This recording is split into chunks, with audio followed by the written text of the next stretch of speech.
Hey guys, I was just looking back at the Your Feedback Wanted video that I posted a couple of weeks ago, where basically I list off, a bunch of shows that I've been watching recently, and the overwhelming response was this one right here. Actually, I better, get around to that fairly soon and talk about that. But there's another show on there that I do really want to talk about that I noticed actually I didn't mention in that video, and I cannot believe I forgot it. BoJack Horseman.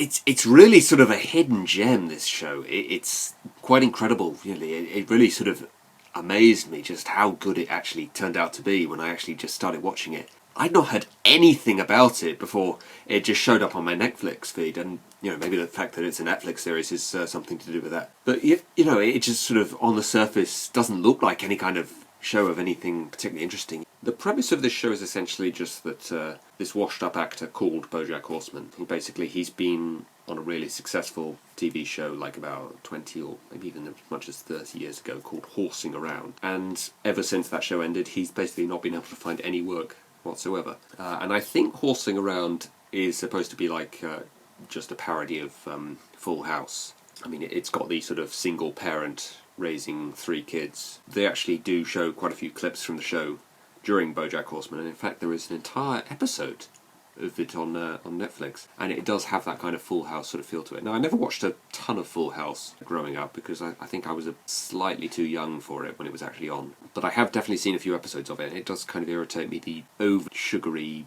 positive nature to just about everything in the show. So it's kind of like it's the complete polar opposite of the kind of comedy that BoJack Horseman has, which is really depressing. And also, the whole sort of laughter track thing, which is really starting to irritate me. I like Big Bang Theory and all, but that is one thing I really don't like about it. I really wish they'd get rid of the laughter track. That is a really kind of interesting kind of setup, sort of right off the bat, sort of telling you that this is not the typical kind of happy-go-lucky kind of comedy that you might think it is on the surface. Like the opening scene of the very first episode, see with that, this is going to be a much sort of more depressing kind of comedy-based show. Really sort of sucks you in. After that, it kind of slows down a little bit, and it takes a while to get going again. It's basically the human world, but everybody is half the population is a type of animal. It looks stupid, on the surface. The animation style has kind of a Family Guy, South Park. The comedy also has kind of a South Park vibe to it.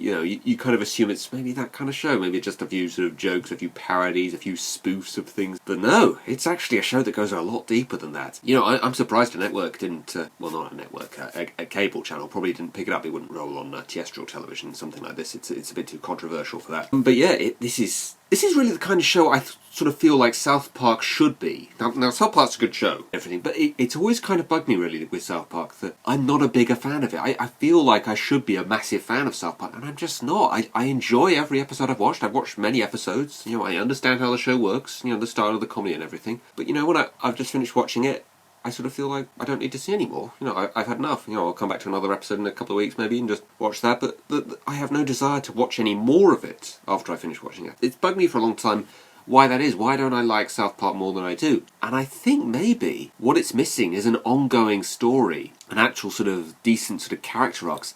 South Park is essentially just jokes. It's a standalone sort of spoof sort of format of just, making you laugh for half an hour or, 20 minutes as it actually is without the outbreaks. There's nothing about it that sort of makes you care. Nothing about it that makes you sort of feel like you need to see more, or you actually have to see more in order to understand it and appreciate it properly. And that, it really is what, really completes it for me with BoJack Horseman. You have the ongoing story arcs and the continuity of it all going in this show that really makes you just care a hell of a lot more about these characters. I think maybe what they were going for really is it's supposed to seem very sort of real, very much like real people and the real world. And so, of course, the irony, of that is half the population is a type of animal. So I think they're going for very sort of ironic kind of humour there. To be honest, I really don't want to go into a massive amount of detail about this show because I know a lot of people haven't really seen it yet. So if you haven't seen it, just absolutely, certainly if you have a Netflix account, just go out and watch it right away. There's 3 seasons of the show that you can just, honestly, you should absolutely be able to breeze through them all. But yeah, just the commentary on society and things wrong with the world and the issues that it touches on. A lot of it is stuff that I don't think I've ever seen a show touch on before. It all comes through this character of BoJack, who we very much sort of relate to, because he sort of all sort of says the things that we, the audience, are probably sort of thinking, well, this is all sort of stupid, this kind of false celebrity feel of the society. But at the same time, I sort of feel like he's the one learning lessons along with us. He does sort of have these little speeches during the show at various sort of different times, but at the same time, I also feel like he's learning a lot along with the audience about things in general in the world. And I think maybe also that's maybe an issue with South Park that maybe BoJack Horseman kind of fixes.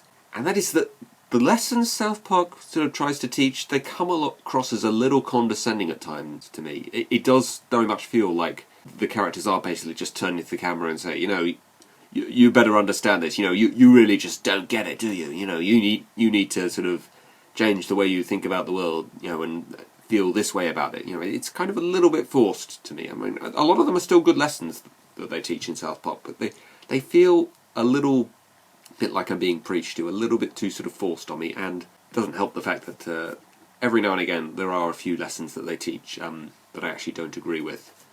The Inception episode kind of annoyed me really, because it suggested really to me that the people who wrote that episode just didn't really understand the film themselves, and they sort of assumed that nobody understood it in reality, and that's not the case with the movie Inception at all. But I'm getting off topic. But with BoJack Horseman, he's very much sort of learning a lot of lessons along with the audience about the way the world works. I mean, honestly, if this show just still does not take interest in you, actually now that I think about it, the first few episodes are not that engaging really. It takes a while to get going really properly. I think it's not really until towards the end of the first season that you really start to sort of realise how good a show it is.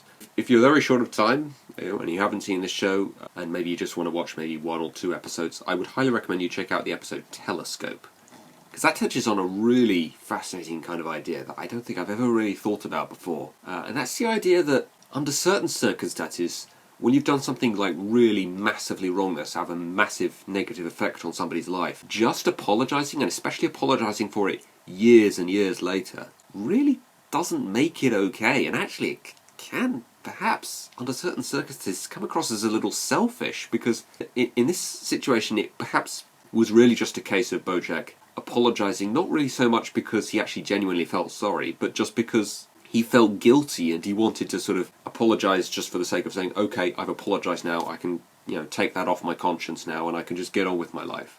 To him it was just a thing he had to do, and then he could forget about it immediately. Whereas to the person he was apologising to, it was a much bigger deal. It kind of sort of suggests that he didn't really understand, the importance of it and the seriousness of, what the bad thing he'd done. I won't spoil it for anyone that's not seen it. There's also an element of the fact that, he was also not really doing it because he actually wanted to do it or because he genuinely felt he should do it, but because other people were telling him that that's just the thing that you do in that situation. And that's always something that's actually kind of annoyed me. Even back when I was at school, there's always that kind of thing that teachers and your parents tell you, oh, you've got to apologise. You shouldn't have to apologise if you genuinely don't feel sorry, or you genuinely don't actually want to apologise. That is not the way that the concept of apologising actually works. You apologise if you are genuinely sorry. You shouldn't apologise just because somebody's telling you to.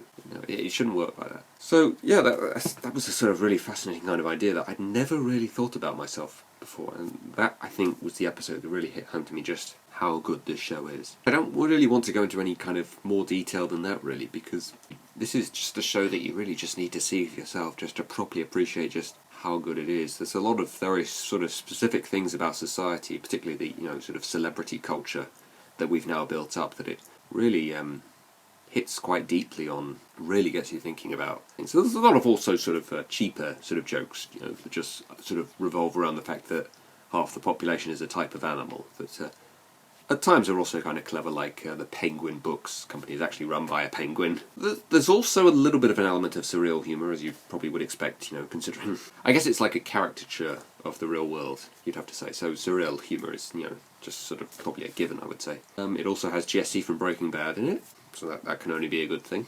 Really sort of clever humour, clever touches on messages, and the ongoing story that it has. It's just, I would go as far to say I actually think it might be the best adult animated show I have ever seen. But that is honestly how good it is. The only sort of gripe that some people might have with it, I can see people having maybe when the show actually comes to an end, is the fact that it is pretty depressing. You know, there's not really any kind of happy ending.